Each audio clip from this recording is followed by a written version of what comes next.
दोस्तों नमस्कार। आप सभी के इस मंच पर जिसका नाम पंचायत हिंदी है, बहुत बहुत स्वागत है। दोस्तों आज हम बात करेंगे देश में जिस तरह से राजनीतिक जो घटना घट रही है, देश में जो चुनावी माहौल है उसको ऊपर हम पूरी तरह से विस्तार पूर्वक बात करेंगे। और इस कार्यक्रम में हमने आमंत्रित किया है जीएस टीवी में और तथा अन्य मीडिया समूह में काम किए ऐसे वरिष्ठ पत्रकार अनिल भाई पटेल जी। पहले तो आपका बहुत बहुत स्वागत है अनिल जी, आप हमेशा हमारे लिए इस समय हमारे मंच के लिए निकालते हैं। अनिल जी, मेरा पहला सवाल आपके लिए यही है कि क्या योगी आदित्यनाथ ने जो डीजीपी के लिए जो नियम में जो फेरबदल किए हैं, वो आपको ऐसा लगता है कि अमित शाह को सीधे सीधे चुनौती दे दी है योगी ने?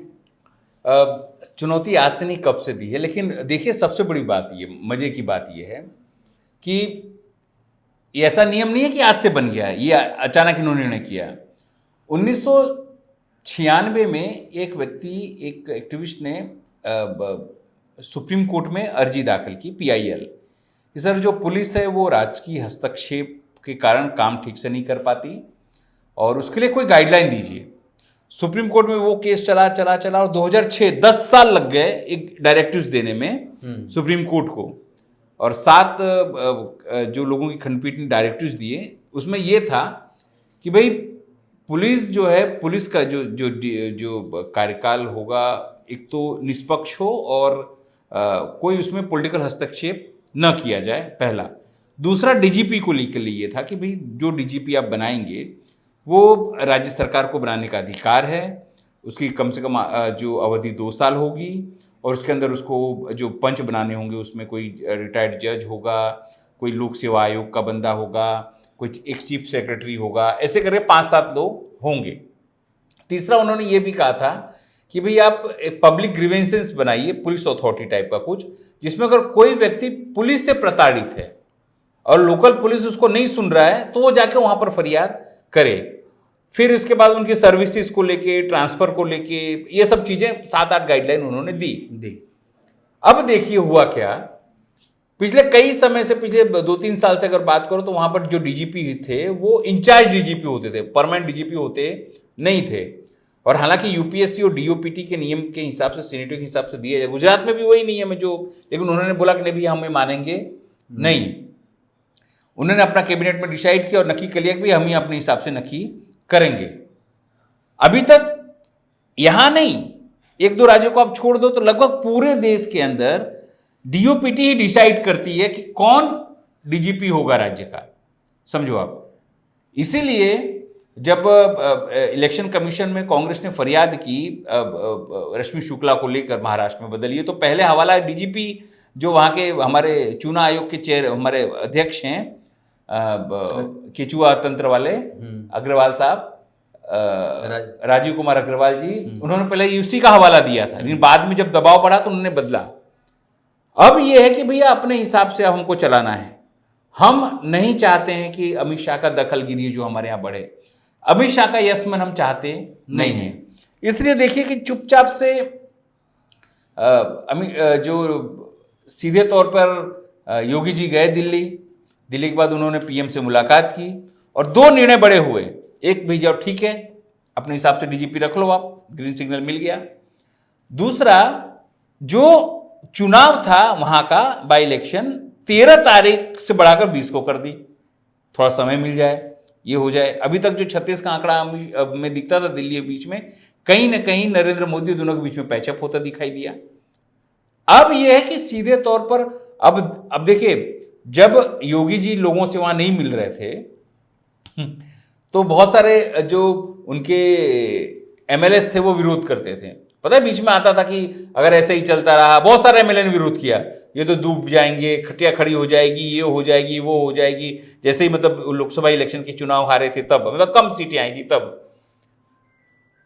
अब ये हुआ कि धीरे धीरे उसमें सबसे बड़े जो उसका झंडा बरदार थे विरोध की, वो केशव प्रसाद मौर्य थे। उन्होंने झंडा बरदाया, ये किया, वो किया। सबसे बड़ी बात इस बार जो दीपोत्सव, और पिछली बार दीपोत्सव में तो गए भी नहीं थे, वो हाजिरी नहीं लगाई थी। उनके लिए सर एक टेबल मंत्री भी कहा जाता है स्टूल मंत्री, स्टूल मंत्री जो तो वो पूरा मतलब तंत्र उन्होंने हाथ में लिए। लेकिन बाद में जैसे ही कहा जाता है, ऐसा इस बात सबके सबूत नहीं होते हैं कि आरएसएस ने जैसे उनकी पेज टाइट किया उनको लाइन पर आकर बोलने लगे, पटरी अरे पे गाड़ी कल्याण लगी। सिंह, हाँ कल्याण सिंह जैसे जो नेता हैं हमारे, तो योगी जी, मतलब उनको कल्याण सिंह दिखने लगे उसमें सबसे क्या बोलते हैं, सुशासन चलने लगा तुरंत। उसके बाद चूचा करना उन्होंने बंद कर दिया। लोगों को यह ख्याल आ गया कि पीछे आके आरएसएस इनके खड़ा हो गया है और इनकी कुर्सी हट सकती नहीं है। दिल्ली ने बहुत प्रयास किया सर, दिल्ली ने हटाने का प्रयास किया, घुमाने का प्रयास किया, डिग्रेड करने का प्रयास किया, लेकिन आरएसएस ढाल बन गई। आरएसएस आके खड़ी रही और आरएसएस ने ये होने दिया नहीं। ये सीधी चुनौती अमित शाह को है, ये नरेंद्र मोदी को चुनौती नहीं है, ये समझ लीजिए सर। क्योंकि यहां लड़ाई नंबर 2 की है, ये समझिए। नंबर 2 अभी तक कौन माने जाते थे? अमित शाह। ठीक है, अब आरएसएस ने ग्रीन सिग्नल दे दिया कि भैया इनके बाद जो पीएम बनने वाला है वो है योगी आदित्यनाथ। हमको उसने जो, आपको पता है मथुरा में जो आरएसएस का हुआ था, उसमें आरएसएस की इस बैठक में स्वयं योगी आदित्यनाथ जी गए, 45 मिनट तक चर्चा हुई। वहां उन्होंने 2-3, आपको पता है कुंभ होने वाला है वहां पर, वहां उन्होंने कहा भाई कुंभ हो रहा है तो अब वोकालिंगा हमारे साथ नहीं आता है, कहां का? कर्नाटका का, और हम हारे इसलिए थे करना, तो वोकालिंगा समाज को आप कैसे भी कर पे कुंभ में लेके आओ और अपनी जो हिंदुत्व वाली रंग है उसमें उनको लपेटो।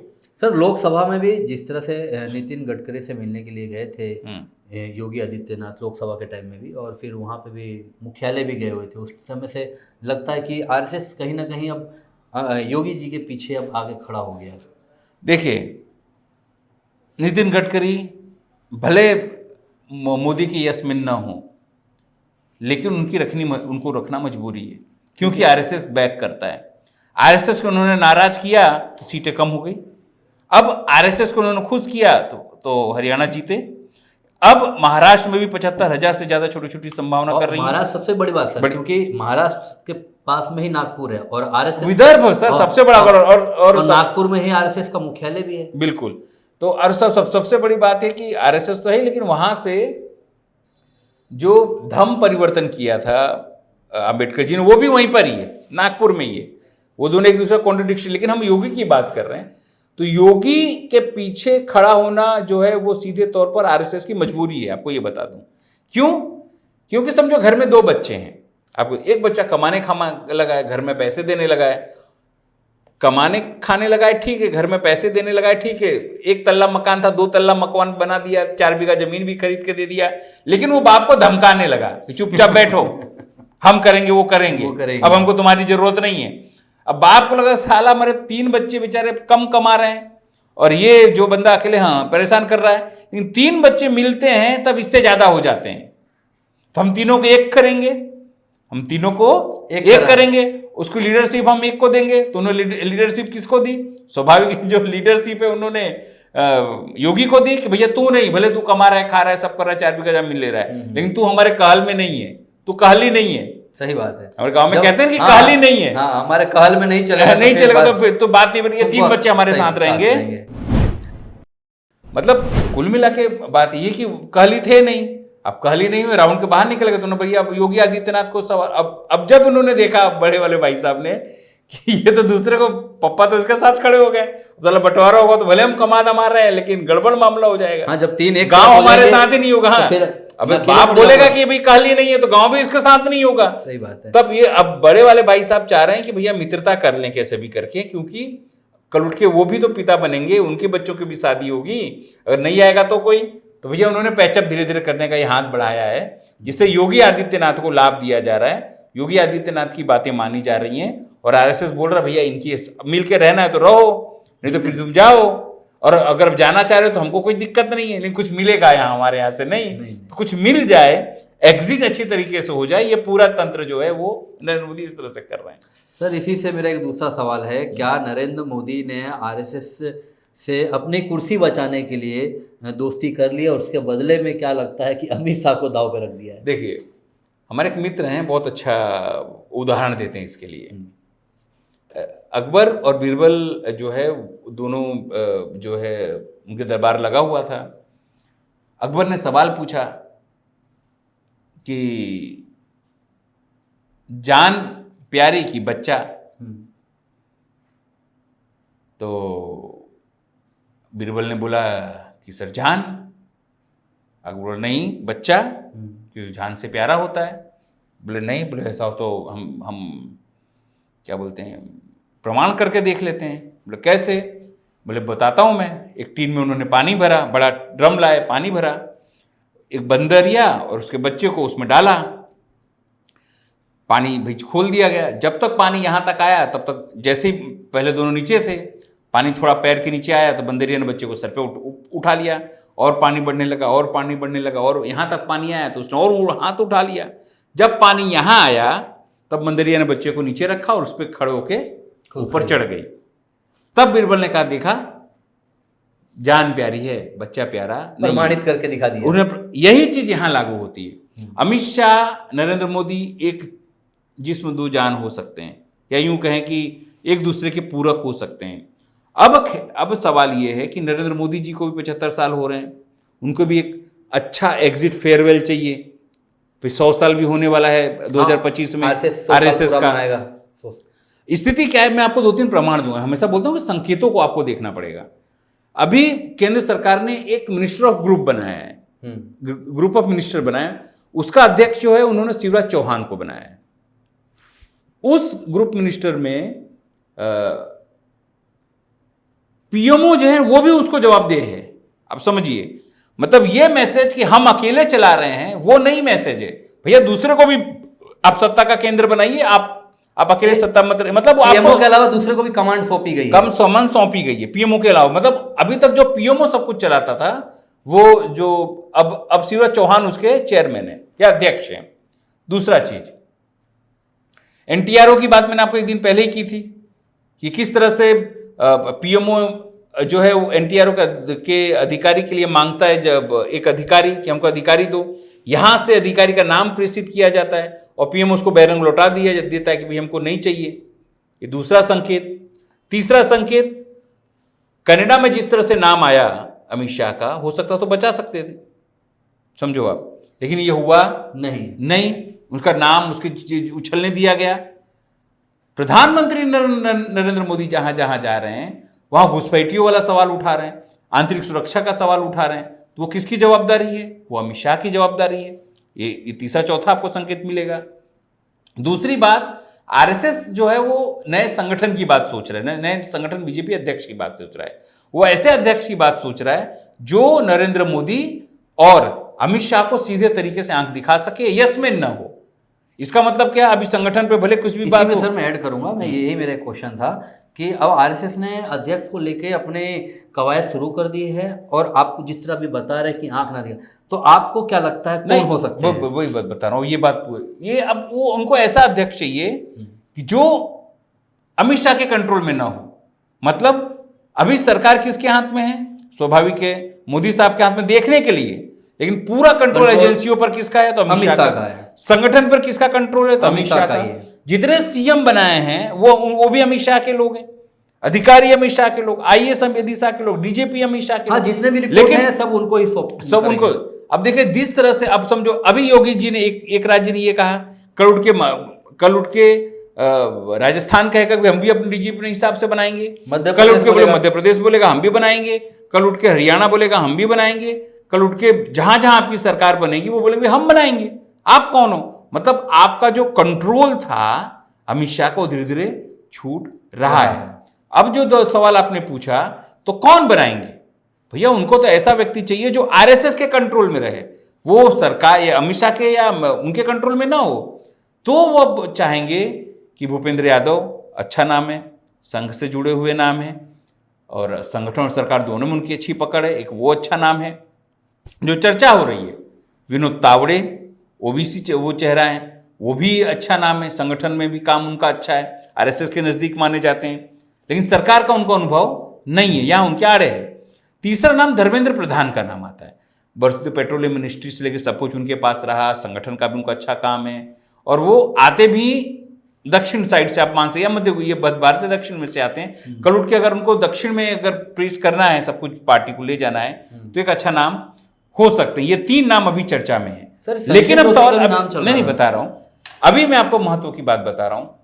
एक ड्राइवर, जो ड्राइवर आपने उसको अपॉइंट किया, वो ड्राइवर को जंगलों में से बाहर निकाल ले आया, वो ड्राइवर ने आपको जिताने के लिए सिग्नल तोड़े, बम कुदाए गाड़ी के, जंगल में से सब नियम तोड़े।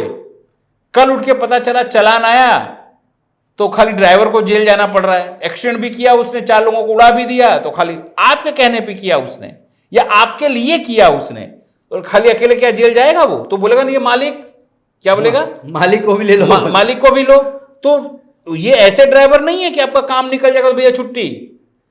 ये अमित शाह है सर, साथ में उनको भी ले कल उठ के अगर उनके साथ कुछ गड़बड़ हुई तो ये समझ लीजिएगा चुपचाप वो कुछ करेंगे नहीं। सामने उनको लगेगा कि मेरा अधिकार है, मेरा अधिकार नहीं मिलेगा तो मैं आपको रवाना कर दूंगा। ये डर जो है नरेंद्र मोदी को भी सता रहा है सर, आपको बता दूं, आरएसएस को भी सता रहा है कि ये बंदा कहीं खोल न दे पोल। लेकिन देखने की बात होगी, अभी तो लड़ाई शुरू हुई है, अभी उनको धीरे धीरे कमतर करना शुरू किया है। हो सकता है रणनीति का भाग भी हो कि भी आरएसएस को मैनेज किया जाए जीतने के लिए, जीतने के बाद हम आरएसएस को भी देख लेंगे। दोनों भाई मिलके सोच रहे हो भैया अभी रुक जाओ।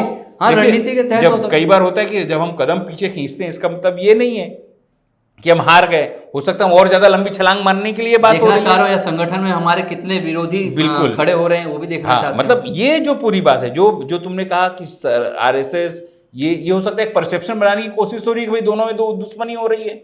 हो सकता है ना, हो सकता है एक रणनीति का भाग हो, क्योंकि हम तो जानते हैं, यहाँ उनको देखा हुआ है कैसे उनका तड़ीपार होना, कैसे जेल में जाना, कैसे बाहर जाना, कैसे पीएम बनाना, कैसे खुद संगठन का मंत्री मतलब अध्यक्ष बन जाना, कैसे राज्यसभा में होने के बावजूद भी कैसे इलेक्शन लड़ना, बम्पर जीतना। रणनीति में खूब माहिर, चाहे सरकार हो चाहे संगठन, किसका कैसे उपयोग करना, उसमें सर अमित शाह का कोई जवाब नहीं है। में आते हैं नहीं, बिल्कुल अव्वल नंबर 1 में आते हैं।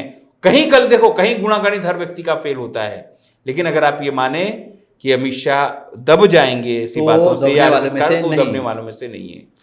अब मेरा जो लास्ट सवाल है अनिल जी, मेरा महाराष्ट्र चुनाव को लेकर है।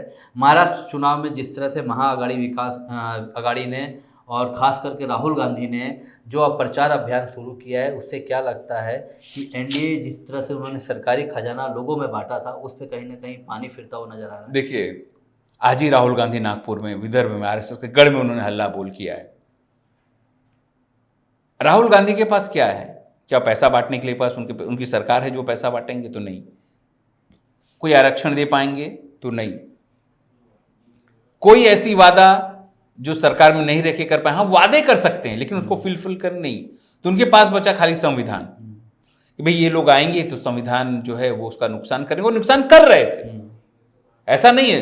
बायलैटरल एंट्री, पीछे से एंट्री देना, रिजर्वेशन खत्म करना, 400 पार आएगा तो हम रिजर्वेशन संविधान में बदलाव करेंगे, एसटी एससी ओबीसी का रिजर्वेशन खत्म करेंगे। ये सब बातें धीरे धीरे होने लगी थी। 2014 से जो 2019 की अगर मैं आपको बात करूं तो अब मान के चलिए सीधे तौर पर जो बीजेपी थी उस पर एसटी एससी ओबीसी ने विश्वास किया। उनको लगा कि भाई पीएम हमारा ओबीसी है, उनको लगा कि अब हमको ज़्यादा जगह मिलेगी सीटों में, संगठन में। लेकिन 2019 से 2024 में ऐसा कुछ हुआ दिखाई दिया नहीं। उल्टा नौकरियां गई, उल्टा बदहाली बढ़ी, उल्टा रिजर्वेशन भी खत्म हुआ और बीजेपी शासित जो भी या दूसरे भी उस पर एसटी एससी ओबीसी में उत्पीड़न भी बढ़ा। अभी जिस तरह हंसदेव जंगल की बात करें, जंगल की बात करें, आदिवासियों पर हमला हुआ, जिस तरह आप यहाँ गुजरात में चले जाइए, छोटा उदेपुर से लेके वहाँ दिक्कत है लोगों में, वहाँ सब दिक्कतें हुई। आप छत्तीसगढ़ चले जाइए, आप मध्य प्रदेश चले जाइए, राजस्थान चले जाइए, जहाँ बीजेपी का शासन उत्पीड़न बढ़ा। आप यूपी चले जाइए तो जिस तरह दलितों पर उत्पीड़न बढ़ा, लोगों को लगा कि ये तो हमको खाली ठग रहे हैं। राष्ट्रवाद की चाशनी में जातिवाद जो है उसको खत्म करने के बाद हिंदुत्ववाद का मिल नहीं रहा है। उसका जो परिणाम 2024 में आया वो बेहद खतरनाक रहा बीजेपी के लिए। जो बीजेपी 400 के पार, 370 के पार की बातें करती थी, 240 पर आ गई। राहुल गांधी को ये बात पता चली कि जातिगत जनगणना की हमको बात करनी है, लोगों के पास जाना है, जितना भी आपका है जनसंख्या है उतना आपको मिलना चाहिए। इसलिए सरकार ने दबाव में आकर, देखिए जातिगत जनगणना तो नहीं, जनगणना की बात उन्होंने कहा कि 2025 में हम करेंगे, 2026 में पूरा होगा। अभी तक स्पष्ट किया नहीं है कि हम जातिगत जनगणना करें, हाँ, लेकिन ये बात में संप्रदाय हम गिनेंगे। अब राहुल गांधी को ये बात पता चली कि ये फॉर्मूला काम कर रहा है, इसलिए आज उन्होंने वहां जाकर, जहां आरएसएस का गढ़ है, आरएसएस गढ़ में जाके उन्होंने संविधान की बात करी है। क्यों? क्योंकि देखिए वहां एसटी, एससी, ओबीसी ये तीनों मिलाकर लगभग 47-48% वोट हैं। उसमें मुस्लिम भी जोड़ दिए जाए तो घिरा के 54 से 57% के आसपास बात बैठ जाती है। अगर ये चंक फिर से कांग्रेस को समर्थन करता है, जैसा कि उन्होंने 2024 में किया, अभी जून जुलाई में, मई में किया, वो करता है, तो इनका पूरा जो योजना है हिंदुत्व का फंडा जो है वो टूट के बिखर जाएगा। जितना सरकारी खजाने से पैसे बांटे हैं या पैसे अभी भी बांटने वाले हैं वो पूरा ध्वस्त कर देंगे राहुल गांधी। और ये बात अलग है कि वहां टिकटों देने में कांग्रेस ने गड़बड़ी की है, लूज किया है, सब कुछ नुकसान किया है। फायदा कितना होगा ये राहुल गांधी कैसे उसको नैरेटिव सेट करते हैं, ये पूरा देखो नैरेटिव का खेल है। बीजेपी ने अपने हिसाब से नैरेटिव हिंदुत्व का वाला किया है। ट्रंप जीते हैं तो हो सकता है उसका भी लाभ बोले, देखो ट्रंप जीत गए, लेकिन ट्रंप तो अमेरिका फर्स्ट पे जीते। आप तो 80-20 की बात करते हैं, आप तो बात करते हैं जीते बटेंगे, कटेंगे और छटेंगे और ये सब बातें करते हैं। आप ये सब बातें करते हैं, आपके पास कोई आर्थिक नीतियां हैं? ट्रंप के पास तो आर्थिक नीतियां हैं बताने के लिए। आपके पास आर्थिक नीतियां क्या हैं?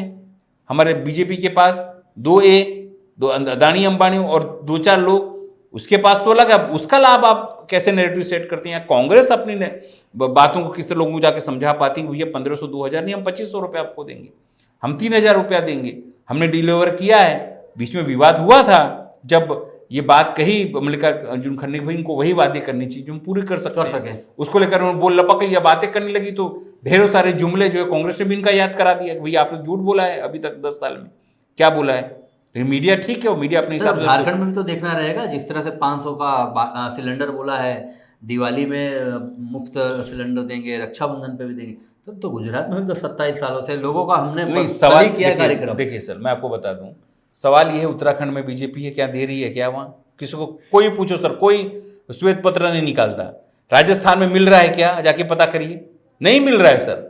आप मध्य प्रदेश में चले जाइए, जिस तरह शुरुआत में दिए थे। ये गुजरात का ही लीजिए ना, गुजरात तो इनका बोलते हैं ना कि आविष्कार करने का वो घर ही है। गुजरात में सब करोड़पति हैं सर, देखो बता दूं, गुजरात में सब करोड़पति हैं, उनको कुछ नहीं चाहिए। क्या सर, हम हाँ। करोड़पति अगर होते तो सर हम आज आप थोड़ी गुजराती हो यार, आप तो कदुआ भैया हो, तुमको कौन पूछेगा।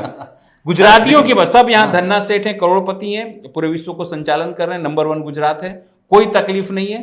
अगर कोई बीमार होता है तो उसका हेलीकॉप्टर से हम दिल्ली एम्स में जाके जो है उसका इलाज कराते हैं। अगर किसका पैर टूट जाएगा तो ब्रिज कैंडी मुंबई है वहां जाएगा। लेकिन किसका है पता है?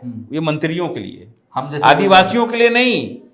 उसमें आप गुजराती में आप नहीं आते, आदिवासी वो गुजराती में नहीं आते हैं। एसटी जो है, जो परेशान हो रहा है वो गुजराती में नहीं आता है। एससी जो है वो गुजराती में नहीं आता है। जिन बच्चियों का बलात्कार होता है वो गुजराती में नहीं आता है। जो युवा तैयारी कर रहा है यहाँ पर और जाके लाठी खा रहा है गांधीनगर में, वो गुजराती में नहीं आता है। वो महिलाएं जो मांगती हैं कि हमको भी पैसा दो, वो गुजराती में नहीं आते हैं। खाली 5-7 लोग जो हैं वो खाली गुजराती में आते हैं। उनको जमीन देंगे, उनको लोन देंगे, वो पैसा लेके विजय माल्या वो गुजराती में आता है। अच्छा। नीरव मोदी सर वो गुजराती में आता है। उनकी बात हो रही है और तुम भी गुजराती गिन रहे हो यार। मेहुल चोकसी वो भी यानी वो गुजराती में आता है। जो करके जाए वो गुजराती है। मतलब ये सब बातें व्यंग में थी, बुरा मत लगा। तो बहुत सारे पता चला हिंदी भाषी से केस कर देंगे, 2 हिंदी भाषी मिलके। भाई वो तो सही बात है। कुल मिला के बात है कि उनकी जो मापदंड, उसमें अब आप हम सामान्य लोग गुजराती में नहीं आते हैं, ये बात आप मान के चलिए। इसलिए इनको ये कटाक्ष था, इसे व्यंग के रूप में लिया जाए, इसे सीरियस में ना लिया जाए। तो ये थे हमारे साथ में अनिल भाई पटेल जी। अनिल जी आपका खूब खूब धन्यवाद। तो दोस्तों, हमने जिस तरह से राजनीतिक जो घटना घट रही है उस पर पूरा विस्तार पूर्वक बात की है। ये बात हमें आप लोग को कैसी लगी है वो हमें अपनी राय कमेंट बॉक्स में करके बताएं और हमारे चैनल को लाइक करें, शेयर करें, सब्सक्राइब करें। नमस्कार।